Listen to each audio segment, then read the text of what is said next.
Each year, Microsoft Research hosts hundreds of influential speakers from around the world, including leading scientists, renowned experts in technology, book authors, and leading academics, and makes videos of these lectures freely available.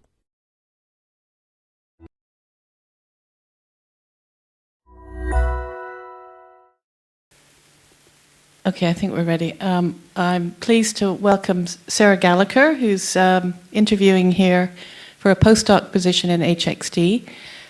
Sarah's at UCL currently, and erstwhile did her PhD at Edinburgh in computer science. So welcome, Sarah, and we look forward to your talk.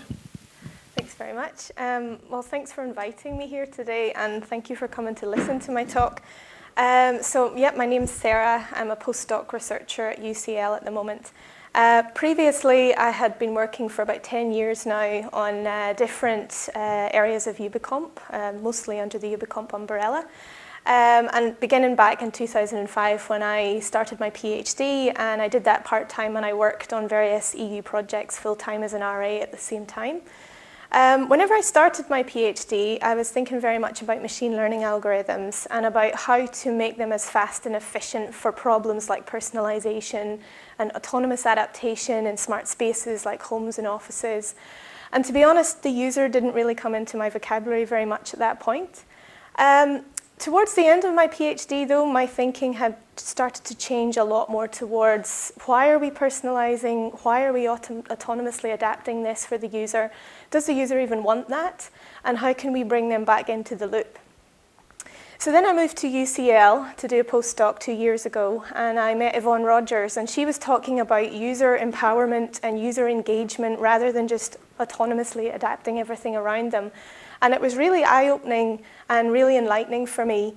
And my current research now falls into the future cities domain, and I work in the ICRI Cities Lab for Sustainable and Connected Cities.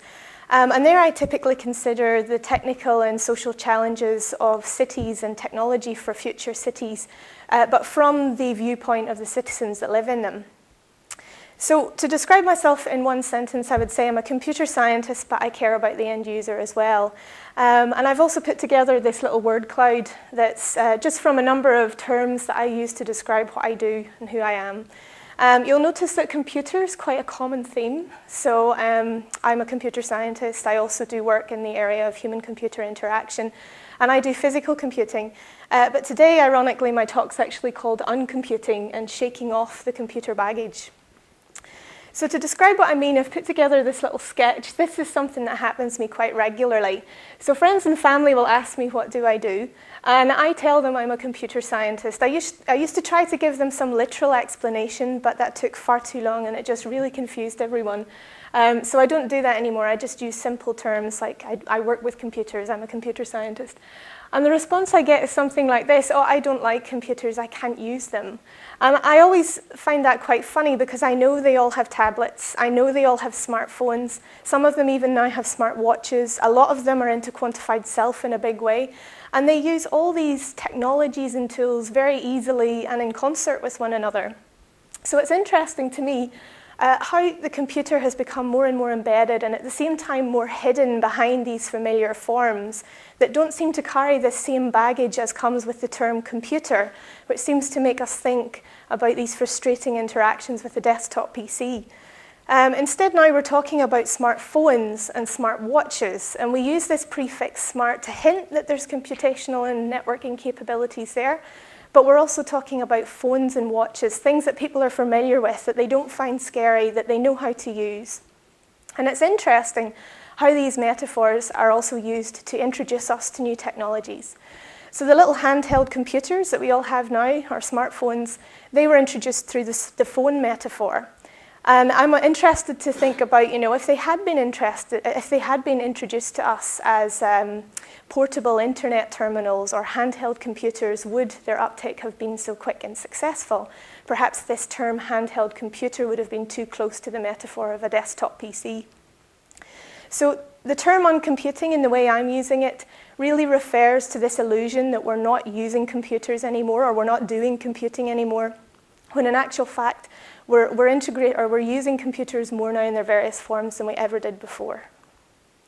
And it's also a bit of a nod and a reference to this growing trend of uncrafting or unmaking. So I've attended quite a few uncrafting workshops now, where typically you just take old technology apart and you learn from its design and you learn from how the bits work, and then you think about how you can put the bits back together and combine them in different ways to make new things. So in my talk now, I'd like to talk about two fields that I've worked in that are really significantly impacting on the forms and functions of future computing, and that's IoT, the Internet of Things, and tangibles, or tangible user interfaces. And they're quite interlinked, but crucially, these fields both introduce us to new technologies, and they do this by embedding computing and networking capabilities into familiar objects very often. So IoT is thought of as a recent phenomenon, but the term's more recent. The concept goes way back. So over 30 years ago, in 1982, some students connected a Coke machine, I'm not sure if this is the actual one, to the internet, and they used ARPANET. This is before World Wide Web technologies, because they wanted to know when the Coke machine was full and when the cans were cold. And most people agree, or it's widely agreed, that this is the first connected appliance or IoT device. And since then, the number of IoT devices has exploded. So in 2015, at the minute, we have now about 40 million in the UK. And by 2020, it's estimated there'll be 50 billion in the world. And that's 3 for every person on the planet, or sorry, 6 for every person on the planet. So what are all these devices and what are we using them for? Well, it's across a broad range of domains. So from health right through to city and environment. And if you look at some of these individual applications, you'll notice there's a common thread of gathering device and sensor information and data and feeding it up to the cloud and combining it with big data and analytics to learn some new information. And there are a lot of potential benefits to this. So I would say I'm more healthier now because of what quantified self devices have taught me. But what if we're just building a very large surveillance network? So as we start to put more sensing and monitoring technologies into things that were previously mundane, everyday devices, they can start to take on a less benign appearance and nature. So for example, in 2012, I don't know if you remember the smart bin fiasco in London, where they had installed extra computational power into the bins to capture MAC addresses for directed advertising. But in comparison to some other potential IoT initiatives, bins are the least of the worries. So I was at a recent board of advisor meeting for my lab a few weeks ago, and there were a lot of heads of technology from various companies and organizations there. And I was a bit taken aback about some of this really excited talk about swarms of autonomous drones that would be coming to cities near us very soon to monitor traffic, all for good reasons. But you can imagine all the other scenarios that could happen as well. And I see them kind of as like a form of CCTV 2.0, where now the camera can actually detach itself from the lamppost and follow you down the street. And there was also a lot of discussion about IoT-enabled consumer devices like washing machines and fridges. And Samsung have dedicated that by 2020, all their consumer appliances will have IoT capabilities. And I think that's fine, that's exciting, but for me, the question is for what purpose? So how does it benefit me as the end user of this washing machine if my washing machine tells me the spin cycle's done? And I was interested to see Richard Banks was a panelist on one of the smart salons on the Internet of Why. And for me, that's one of the key questions for some of these initiatives. Why? What's the benefit? And I'm also interested about the question of, can we do something then to engage the wider public in these kinds of discussions about some of these IoT initiatives and the future of these kinds of technologies, and their potential to actually impact on our own privacy and the future of surveillance and monitoring. Well, imagine you walked into a public toilet cubicle and you were greeted by this sign. So it says, "This facility is proud to participate in the Healthy Building Initiative. Behavior at these toilets are being recorded for analysis. Access your live data at quantifiedtoilets.com. It's pretty horrific. And then imagine you went to the website and you saw this supposedly live analysis data. It's even worse. Well, this is exactly what happened to some delegates at CHI in 2014 in Toronto. And thankfully, in this case, it wasn't an IoT company going crazy. It was actually a thought experiment that I put together with some of my colleagues who were also at a workshop at CHI. And the aim of this workshop was to provoke discussion and discourse around the future of surveillance and monitoring technologies. And what we wanted to do was try to give an environmentally or an ecologically valid experience of what it might be like to live in an environment, in a world where these kinds of technologies did exist. And to do this, we piggybacked on some hot topics like IoT and quantified self and big data. And we used concepts from them to create this fake company called Quantified Toilets that had supposedly installed their monitoring technology in all the toilets at the conference venue. And we hope to spark some discussion between conference delegates on privacy and future surveillance, but it actually went way beyond that and it reached a global audience through social media. So at 8 a.m. on the first morning of the conference, one of the delegates tweeted this picture that they just found in their toilet cubicle. And they say, started my day at Kai, literally facing this. I'm sure it's not as bad as it sounds. Within half an hour, we were contacted by major media corporations who seemed more excited about the fact that we might be a real company. But we told them we weren't, and we gave them interviews anyway, and we were covered in a number of publications. And Twitter continued to snowball, and these really interesting reactions and comments kept coming in. What was really interesting about this thought experiment was that it did seem to give people a hint of what it might be like to be in a world where this technology did exist and was implemented in this way. Some people thought it was true for a little bit, and then they realized it wasn't, or they were debriefed properly. We also saw lots of considerations then after everyone realized it was just a thought experiment. People reflecting and weighing up pros and cons of life with these kinds of technologies.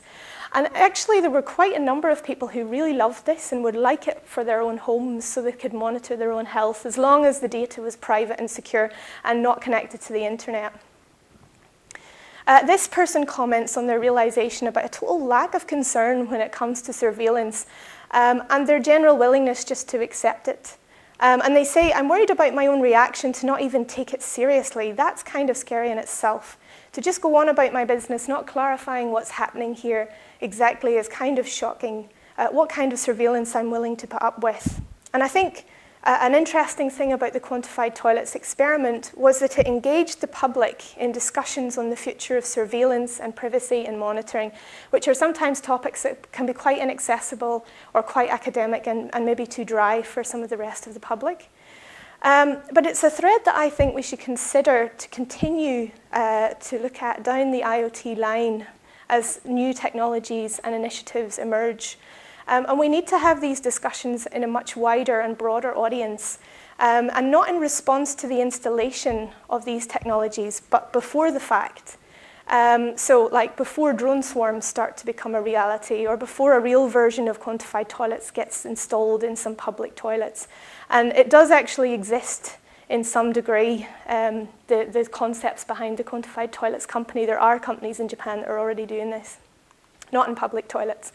If you want to see more, you can still visit the website, or you can still see the tweets which continue to come in. This is almost a year later. But as well as potentially putting sensors into toilets, IoT could potentially put sensing and the power of sensing into the hands of everyone.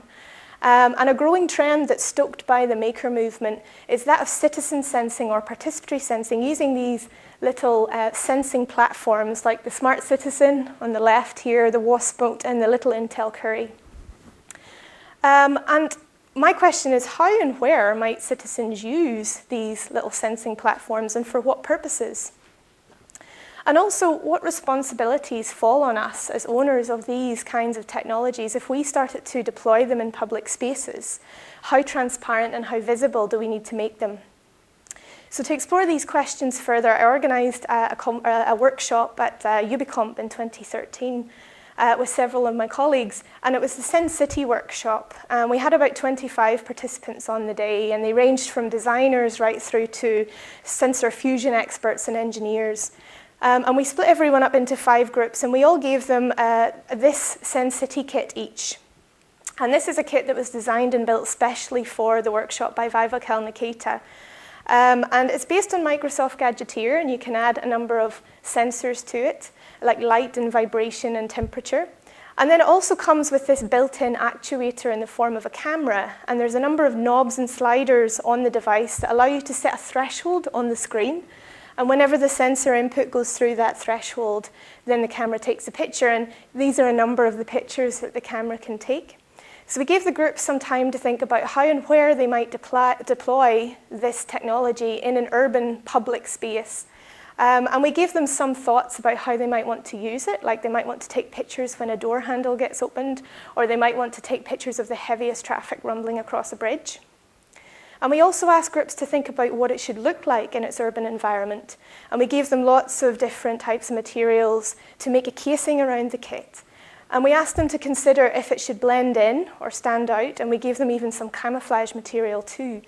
And we asked them also to think about metaphors that they could use in their design that might make it more transparent about what the device is actually gathering and sensing. And the idea was that we would then take these creations out into the real city outside and use them in the afternoon to see what they acted like in a public space. We had some fantastic creations and 2 themes emerged. So this was the first theme. This is the anthropomorphic and zoomorphic shapes. And they were typically aimed at encouraging public engagement, either by shaking alien's hand or shaking the duck's leg to give some response in feedback to some question that was posed. The other theme was these box-like creations that were typically used to capture environmental data.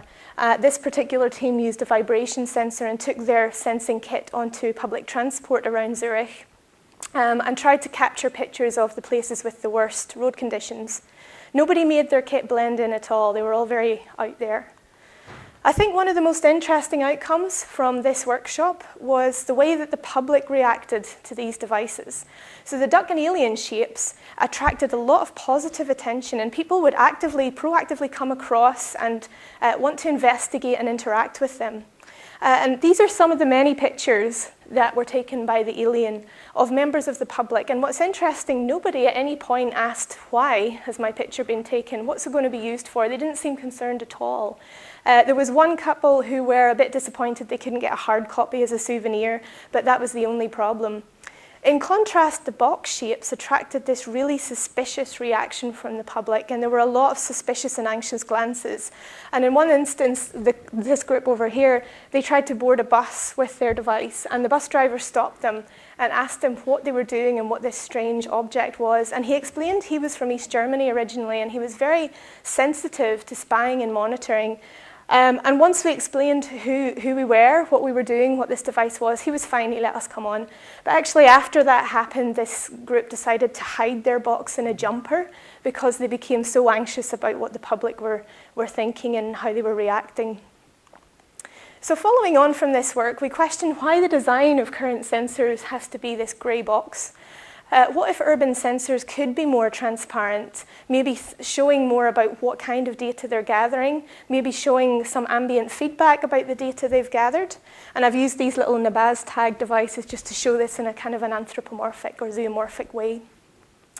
Maybe urban sensors could be more of a spectacle that encourages curiosity about the data, something that contributes to the urban space rather than just benignly clinging to the wall. What if the sensors could also encourage interaction like the ducks and aliens, where the public can interact to provide some input, either their feelings or their feedback on some issue or their thoughts? And we often talk about this as soft sensing, where you're no longer sensing the environment, now you're sensing the sentiment of people. And maybe they could also get something in return for interacting with these devices, like the couple that wanted the hard copy to take with them.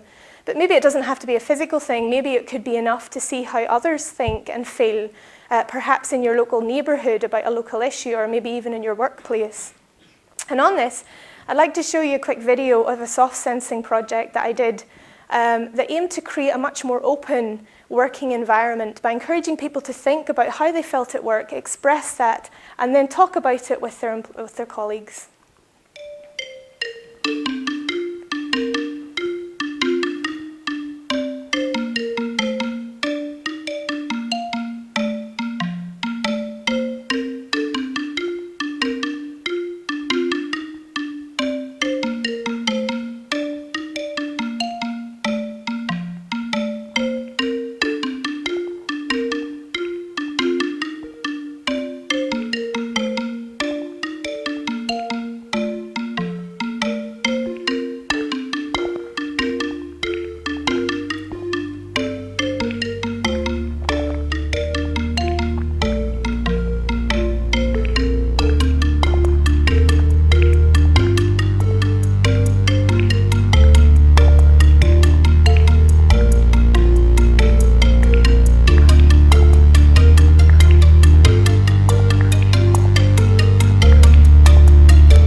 So this was the Mood Squeezer project. Unfortunately, it got better known as Squeezy Balls in our department. And the aim was to encourage a much more open working environment with more discussion between employees, and where possible, where those discussions could have some depth, so going beyond the typical weather chat in the elevator. So after quite a few rounds of brainstormings, we came up with this concept. And we built 5 of these squeeze boxes, which have 6 different coloured squeezy balls on top. And we placed each one of these on 5 different floors in the building, in the workplace. And beside each one, we put this sign that just simply said, "Squeeze the colour of your mood." And we left this quite open-ended. We didn't give any further instruction about how moods related to colours. And we did this because we didn't want to, first of all, alienate anyone who didn't agree with our mapping of mood to colour. We wanted users to put their own rules onto the device. But crucially, we wanted to see if it would act as a trigger towards discussion between colleagues about this relationship between mood and colour and their own subjective views on it. And we also hoped that it might also lead to then them talking about how they were feeling and maybe why they felt a certain colour. To visualise all these squeezed colours, we used this gorgeous LED floor display, and it already existed in the workplace building. So I just wrote some new code for it to repurpose it as a big mood visualisation. And it showed what colours were squeezed on each floor, and it also showed what colours had been squeezed the most that day in the building. And this was situated in the middle of the building, on the middle floor. So we wondered, we were thinking, would people wander along to this floor and have a look at what the results were and maybe bump into other colleagues and then have a discussion about the colours? So we left the installations in place for about 8 weeks. We wanted to see whether, first of all, would people use them or would they ignore them? Would they go to see the floor display? Would they go out of their way to squeeze a ball? Would they discuss the mood and colour relationships? And more importantly, would they discuss their own moods? To investigate, we collected all the squeeze results from the boxes. We also did observations in the workplace, both at the installations and also in other communal spaces. And we also interviewed a number of employees. And the first thing we found was that there was an awful lot of squeezing, and especially at the start, and then that dropped as the novelty wore off, which we expected it would. But when we asked during the interviews why they squeezed, people said sometimes it was just because they loved the tactile feel of the balls. Sometimes it was because it helped them to de-stress. And others just said that they really enjoyed just having a chance to take some time out of their working day to just self-reflect and do something a bit light-hearted and fun. And while visiting the boxes and the floor, people did talk about having conversations with their colleagues. And we asked what this was about. And sometimes it was about how the technology worked. But also, there were some in-depth discussions about the relationship between mood and colour, and also their own moods. So why were they feeling yellow today? And what did it mean that the 5th floor was pink? This participant said, and I also think we have been more open about how we've been feeling whilst it's been out there, and that in itself has to be a good thing. So it's had a lot of maybe indirect effects that are actually quite substantial. And conversations also extended away from the installations to other public areas in the building, like the coffee room, like outside smoking, and in the lift, where it really did replace all weather chat. So now people were asking, have you squeezed yet today? Or what colour have you squeezed? And participants told us that they also talked about it outside of work, so in personal and leisure spaces, so at home with their friends and family, and a lot of conversations took place down the pub after work. Sorry, this person said it was like intensive discussions, and several times, not only one and not only with my colleagues here, also back home with my family and my friends. Significantly, it also generated this buzz around the workplace, which was traditionally quite a staid and serious workplace. But it did it in a light-hearted and a non-enforced way. So it wasn't the same as organised fun, like going for pizza or going to an away day, which are often facilitated by management. Instead, it was a much more organic thing that anyone could decide to opt into or totally ignore, and they wouldn't feel pressure from bosses to engage. And it was also all-inclusive, so it was something that anyone could do on their way past. They didn't have to stay late after work. They didn't have to take time out of their lunch break. And also, it didn't distract from serious workplace matters. So we ran the study again, this time at commercial offices in Canary Wharf, and they didn't have this lovely floor display. So instead, this time we created these mood lights out of repurposed IKEA lights. And this time we placed them adjacent to the boxes on each floor, and they show what colours have been squeezed on the box beside it, not for the whole building. At the start of this study, we saw very similar behaviours to the first one, but then as the study progressed, we started to notice this very different behaviour emerge, and it first of all came through in the quantitative data. So we were getting these huge squeeze counts, and as the day progressed, the colours that were being squeezed got less and less varied, and at the end of the day, very often the light was all one colour. So we queried with the employees, we interviewed what was going on, and they told us about this competition that had broken out and become the main reason for using this in the office. So the idea was that some people wanted the light to be all one colour, like this one, and there was another group of people who were trying to keep it multicoloured, like this one. But what this group would do, in the morning they would decide as a group what colour the light should be that day, and then they would actively try to recruit other people to squeeze that colour through the building to make the light stay that colour. And then between the floors, there also grew another rivalry as to who had the most beautiful or who had the most active light. So people would go between floors and compare and feed back to their floor, oh, we need to squeeze more, or we need to do this colour. So Mood Squeezer was an example of a very tangible interface, and it encouraged people to think about how they felt and then squeeze to reflect and express themselves. And I'd like to turn just a little bit more now towards tangibles and tangible user interfaces. So I chose this picture because for me it sums up one of the challenges of tangibles, that of personalization. And I attended an entrepreneurship and tangibles panel at TEI in January, and they discussed the two main issues, personalization and scalability. There are a few others. So on scalability, it's not so easy and cheap to scale up tangibles. It's not as easy as just releasing software or an app. There's physical materials and manufacturing there, and what if you want to upgrade? On the personalization side, it's sometimes not so easy to adapt a tangible. Once its form factor's decided, sometimes it's not adaptable enough to put your own personal interest on there or your own personal design. However, one area where we found that tangibles do work very well is gathering feedback and opinions from the public as a kind of a physical questionnaire. And in this case, we're creating a one-to-many device, so issues like scalability and personalization are mitigated to some degree. And our first exploration into this area is the Voxbox. And this is the Voxbox. It's basically a very large physical questionnaire. I also put a little picture of the Voxbox team up here, and there are two more that couldn't be there that day. So this was taken at the first outing of Voxbox in in Green Park at one of the Tour de France fan parks when the Tour de France passed through from Cambridge to London, hence the cycling theme. But I'll show you a short video of it in action.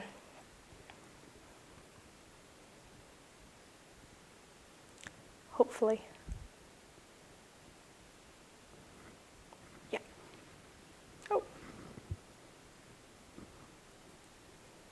Without sound.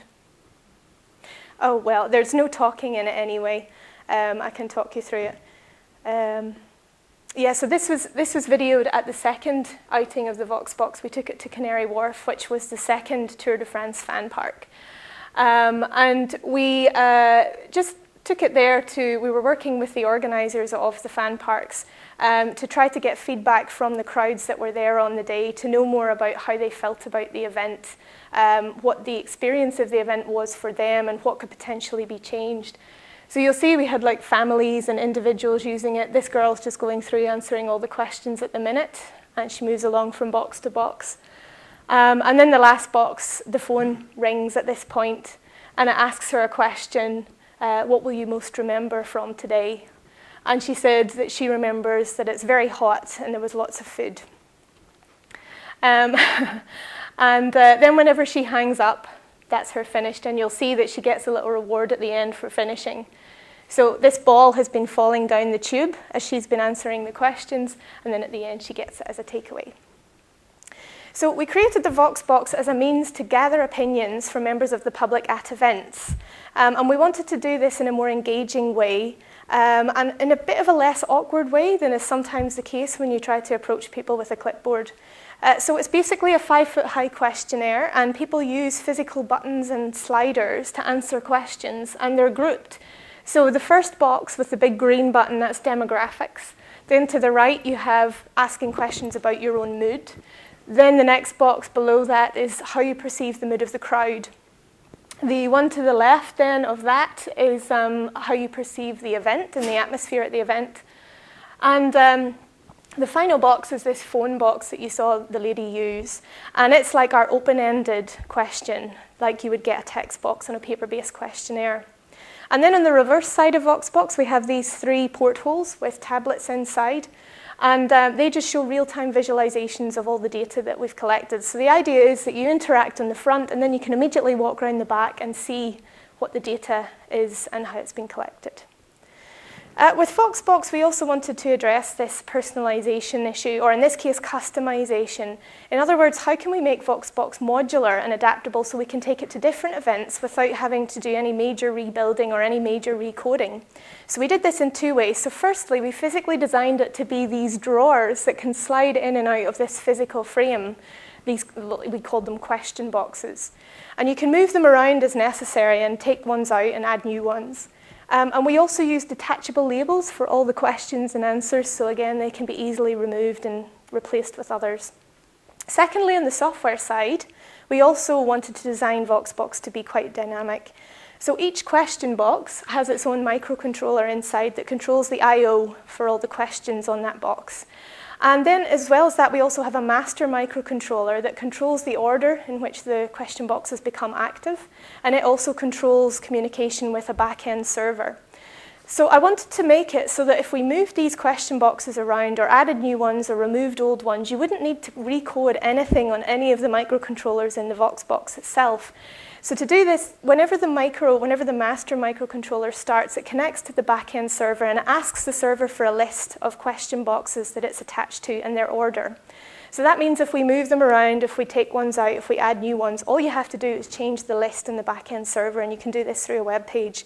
So it means no recoding needed at all on the Voxbox, and that came in very handy on a few occasions. So we've deployed Voxbox now at 4 different events in the UK. So this was the first one in Green Park at the Fan Park. We also took it to another fan park at Canary Wharf. We took it to Cardiff to a digital democracy event. And then finally, we took it to the electromagnetic field event near Milton Keynes.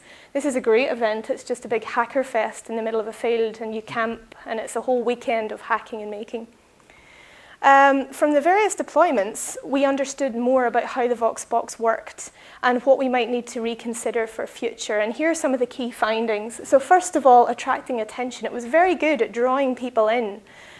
We didn't ever once have to go and encourage people to come across and use Voxbox. They came themselves. So they self-selected to give us their opinions on their terms, which we see as a benefit over this slightly awkward trying to approach someone with a clipboard. And we even had people forming queues to use Voxbox. I've never seen a queue for a questionnaire before, but we had them on a number of occasions. It engaged groups and all ages. So we had groups use it, individuals use it, and they ranged in age from very young children right up to adults. And whenever, I think in about 2/3 of the occasions when a group approached Voxbox, they were a family. And we see this supporting of group interaction as a very positive thing, because it means that nobody has to isolate themselves from the rest of their group to come and answer our questions. They did it as a whole, so they would discuss it with each other, and then one or many of them would do the physical interaction. We collected closed and open questions. So the telephone worked very well. In 2/3 of occasions when people interacted with Voxbox, they left something relevant on the telephone. Sometimes it was a very long answer, sometimes it was a bit shorter. But the ones that didn't say anything, very often they didn't understand English. So we had a lot of foreign visitors and tourists, especially at the fan parks. And also sometimes they were young children who loved answering the phone, and they knew to do that instinctively. But the minute they heard this strange voice, they panicked and then handed it to their parent. It also encouraged meaningful interaction. So because it's such a playful, interactive thing, we weren't sure if people would leave us honest opinions. So we analysed the answers from the 2 days at the fan parks. And on the day, they were 2 very different events. So the first one was very positive. There were loads of people there. This was the day that the tour was actually passing through London. So there was a real buzz and a very positive atmosphere. And that came through in the answers that we got through Voxbox.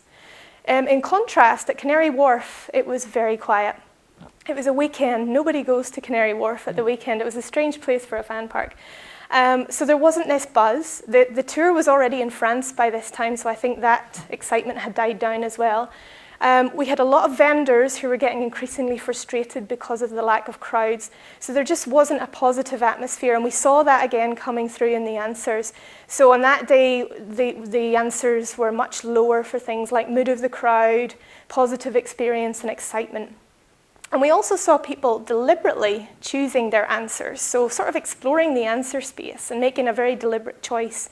And they would think aloud, they would talk to themselves while they were making their decisions, and they would talk to whoever they were with, and they would discuss it and decide. So we feel that Voxbox can collect honest opinions, and it can do so in a very engaging and playful way. So following on from this Voxbox deployment, we got a lot of interest from various different parties, and we set up 2 more collaborations to build 2 more opinion gathering systems. And this is the first one of those. This is Small Talk. And it was in a collaboration with the Young Vic Theatre in London and with Fevered Sleep, which is a production company. And they wanted to get feedback from 4 to 7-year-olds about an interactive play that they were putting on in the Young Vic.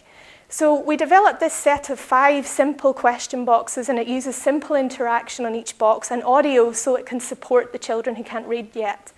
And we positioned the boxes along the back of the theatre. And after the play had finished, we got the children to come and give us their feedback and their reflections on what they'd seen by using the boxes. And we had about 63 children use it in total. One thing we learned from the Voxbox was this issue of the telephone and how children wouldn't answer back. So we were trying to think about how we could make it so that we could get more open-ended or spoken answers from children. So what we did in this case, I think there's another video involved here, so it might take a little minute. Yeah. So in this case, we tried a video box. So we videoed, this is the main character in the play, and he looks directly at the video and asks the children a question. He asks a total of 3. And at the end, he pretends to listen to try to encourage response from the children. And the idea was that they would answer or whisper or speak their answers into this big fluffy microphone that was at the side of the box. And it worked very well. So out of the 63 children that used the box, 43 of them gave us a really good answer for all 3 questions that they were asked. I think there were only 6 children that wouldn't answer any questions, and they were all very young. They were all just 4. The second project is the Census Project, and we created this in partnership with the Civic Workshop, the British Council, and Somerset House. And it aims to rethink the UK census and how collecting census data could become much more dynamic and maybe more localised. And again, it's a set of 5 boxes, and they explore different themes like trust and health. And we're exploring how much data people are willing to share and for what purposes and what data they would like to see from others. In this system, we've also developed ID cards so that we can track the same user at different boxes, and you can also slot your card into this data column and see how your data compares to everyone else's. It's currently deployed and it's open to the public at the moment in Somerset House until the end of February, so if any of you are passing by, please give it a try. So far, we've had about 500 people use it since it opened about 3 weeks ago. So that's a brief overview of my past work and recent current work, but what next? And I'd now like to think about how I'd like to continue on computing in the future, and it's nothing to do with embedding technology in toilets, but this is actually one of the Japanese companies who have done a real quantified toilets for real. So generally, I think my future thoughts can be summed up as technologies to rethink the imbalance of IoT empowerment. So to me, at the moment, power seems to be falling much more to corporations or governments, or the people who actually provide the devices and then store and own the data that comes from those devices. And I'd like to explore how users could become more device creators, data owners, sense makers, rather than just the data producers.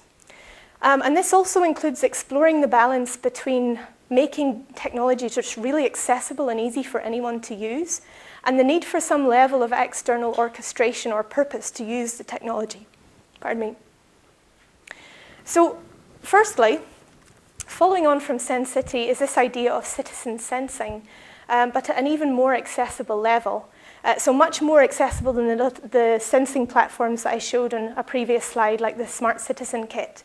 Already on Kickstarter, there are a number of IoT startups like this one who are trying to make sensing and the placing of sensors as accessible as possible.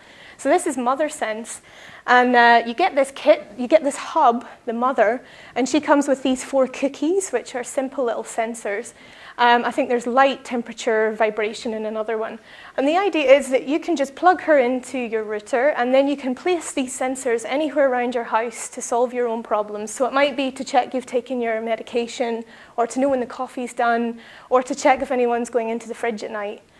I'm curious as to who uses systems like MotherSense and for what purposes and where. In particular, I'd love to know if MotherSense users use it for their own novel reasons rather than just the promotional ideas that come along with the toolkit. Also, how long-term is the engagement? So with the Smart Citizen kits, they saw that typically after a month, 80% of them were turned off. And this was from within the community that actually crowdfunded that technology in the first place.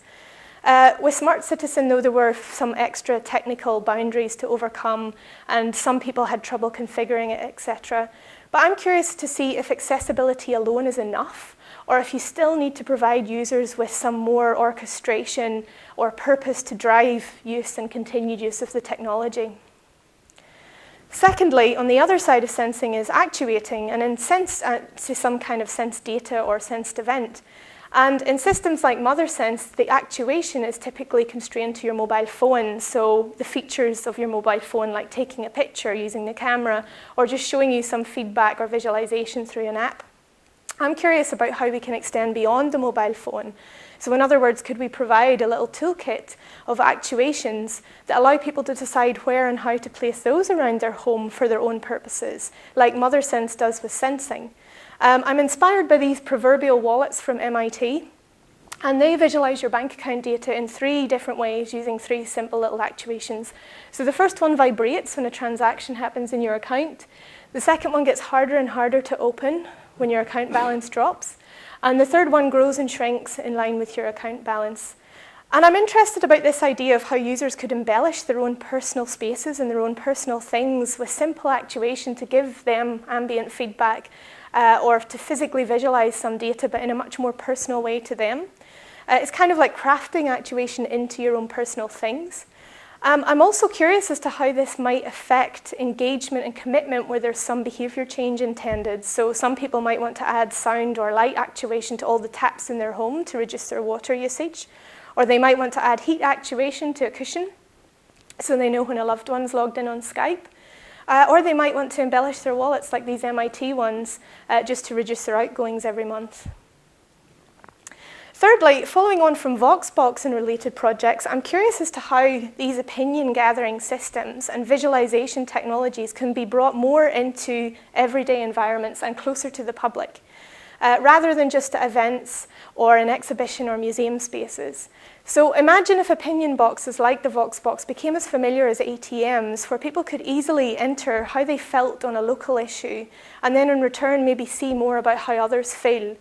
And I'd love to put such technologies into the hands of local groups or civic community groups to help them gather opinions and maybe to also increase engagement with local issues. So these pictures are of a local group in my area where I live, and they tirelessly campaign for increased resources and to protect the heritage of Peckham. And they're constantly out in the street and they're spreading the word and trying to encourage engagement by getting people to sign up to petitions and things. And groups like this could find these technologies, opinion gathering and visualization technologies, very useful to support their own causes in perhaps a much more distributed and less manually mediated way. And I think these ideas resonate with a lot of the work here, like the Tennyson Road project, where I see that technologies for opinion gathering and visualization, physical visualization, have already been created, like the poster vote and the little bullfrog devices. And I think there are many additional questions here. So if we were to deploy Voxboxes on local street corners, who owns them? How can local groups appropriate them for their own needs? Where does the data go? How does it get stored? Who owns it? And how does it get shared? And who maintains these devices? And at the moment, it's still very much us as the researchers who are coming in with the technology and the design know-how. And therefore, we still maintain control. So how can we sort of hand that control over more to the communities? Well, maybe the technology doesn't always need to be that complicated. So it could be something much more focused, like the poster vote system. And here I see a lot of potential for providing maybe a toolkit with IoT capabilities that communities could use to allow them to create their own opinion gathering systems and visualization systems. And designing and developing such a toolkit, it does create a lot of interesting technical challenges related to like adaptable physical interfaces and maybe some of the previous work of the Devices and Sensors group. But what's interesting is that many of these civic groups do have a strong community champion. They do have orchestration structures in place, and they have clear goals and purpose. So here, perhaps, the challenge is really about exploring the accessibility of the technologies for more non-technical people.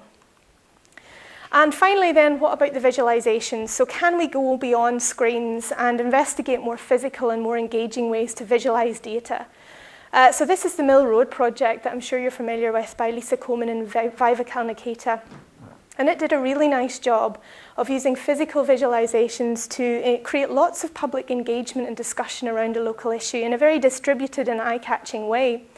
And I was very interested also by the physical visualizations from the Tennyson Road project. So I've started working on a Sensity 2 proposal for UbiComp 2015 with Viva. And this time, instead of focusing on participatory sensing, we're going to be looking at data visualization in urban spaces, and particularly this notion of co-creation of physical data visualizations. So we plan to have another very hands-on day, and we'd like to provide a toolkit for the participants of basic building blocks with different actuations that would allow data to be visualized using different mediums, like maybe water and smoke and bubbles and movement, etc. And I'm interested to see how creators or how the creations might emerge in terms of how participants link different data sets with different mediums to physically visualize them, and how some of these links might use metaphors to make a closer link between the data and the physical visualization. So that's my last slide. Thanks very much for listening. And yeah, happy to take questions.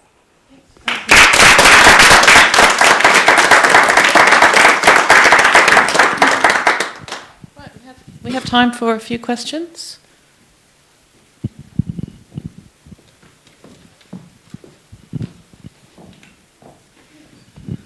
Thanks for the talk. It was very interesting. I'm sort of interested in the philosophy behind machines like Voxbox, which is a fascinating machine, but I'm sort of perhaps seeing a bit of a gap in the philosophy, because you put a lot of effort into designing the machine, Yep. but you don't really seem to be interested in the data that comes from it. So Yeah. I'm just wondering if, are you playing with these people who are coming to your machine, or are you taking them seriously? No, so yeah, in the presentation I focused very much more, I didn't go into detail in the data. So a key reason, one of the key drivers behind coming up with the Voxbox in the first place was because we were talking to the fan park organisers, and they wanted to know more about how they could improve the experience on the day. And we had, at the same time, been thinking about more tangible ways to encourage engagement and get feedback. So all the data that we collected from Voxbox went back to them at the end, and they have been using it and reflecting on it, possibly to think about how future events could be improved. Same with the Small Talk project. It was a very collaborative effort between us and Fevered Sleep, the production company. So they had a lot of input into the questions and the design of the questions and how they were. We also worked with the child psychologist to make sure that the way they were worded was correct for the age of the children. And again, all that data is going back to them. So they get funded based on how they can show that their performances have been experienced and appreciated by the children that they're for. So this is a very crucial thing for them, and we're now writing reports with them and collaborating on how they can show their funders about, the potential, the benefit of this latest interactive performance that they did. With Census, again, it's still running, but it's going to be all about the data with that one, I think. Yeah, and that's with the Civic Workshop, who are very interested in the census questions. I want to pick up on that a little bit. You could say, and if you come, you'll find that I'm the person who will say this sort of thing, that what you've described is is theatre. And you make me think of Augustine Brannigan's review of social psychology, which he argues social psychology through the 50s and 60s, right the way through into the 90s, was essentially the business of using the notion of science to actually do theatre. And all the theatre did was articulate common sense knowledge about social values and things. And here what you've been doing is, I don't see any computer science here, and what I see is theatre. Yep. And the theatre is becoming a pretext for making devices. And the question then for me is not whether the theatre is entertaining or not, because evidently theatre is entertaining. One might feel like saying that if you allowed and accepted the fact that you're doing theatre, you might work with people like Steve Benford. But one consequence of theatre is that theatre is essentially ephemeral. And for me, even though I'm a sociologist, I'm searching for the computer science in what you're doing. Yeah, well, I suppose, so yeah, in a way we are very much trying to create, like theatre does, an experience around the technology here. So with Voxbox, a big part of that was not just, taking a questionnaire and making it physical, but it was actually about how you could improve the experience and make it more engaging for the end user. I can see what you mean by computer science. I feel there's a lot of technical issues that So these devices like Voxbox, they might look quite simplistic on the outside, and they might look very, they're very easy to use. But behind the scenes, there's an awful lot of technical questions that need to be answered. Questions, so all of these devices are IoT pretty much, because they're all connected to the internet. And they're all feeding back to like back-end databases and servers and things like that. I suppose, yeah, it's maybe not answering any specific like hard computer science questions, but I would see it's sort of taking the technical know-how from computer science and combining it with like HCI and more user experience questions, and that's basically I think that's where it fits. Other questions?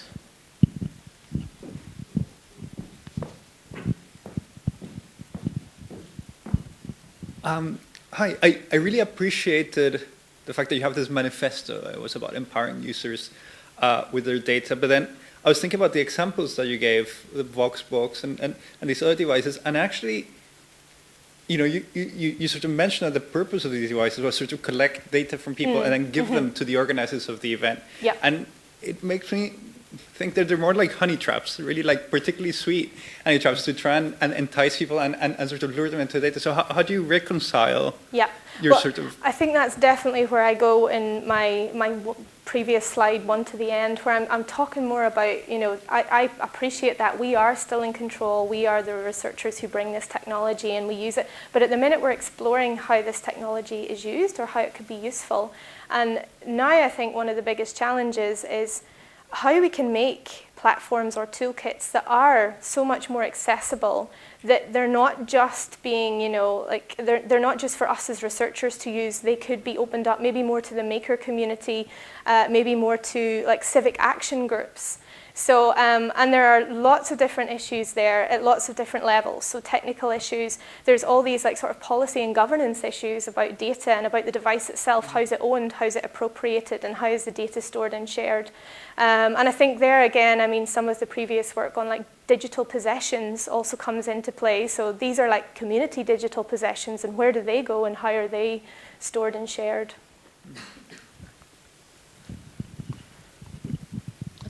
The last question.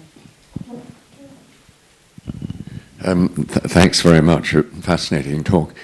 I was interested in your Voxbox that you had these mechanical sliders, which are obviously quite engaging and attractive to people, compared, for example, to a touch screen where you could, with your finger, slide something like on a smartphone. And I just wondered, are those sort of retro-mechanical devices more engaging and fun and enjoyable than a touch screen? And if so, why? Or do you have any thinking about why the retro technology is more engaging? Yeah. So yeah, definitely. You could have used screens to make the whole of Voxbox. I think, so a lot of research has shown that there is this screen blindness. And you could try to incorporate that into physical shapes to try to reduce it. So like have a sort of a curiosity object that draws you in, then you can interact with the screen. In terms of how they're better or worse than tangibles, I think it's still really up for debate. I was at TEI just in January. There was a lady talking there from the Exploratorium, and they did this very sort of specific study on a tabletop device.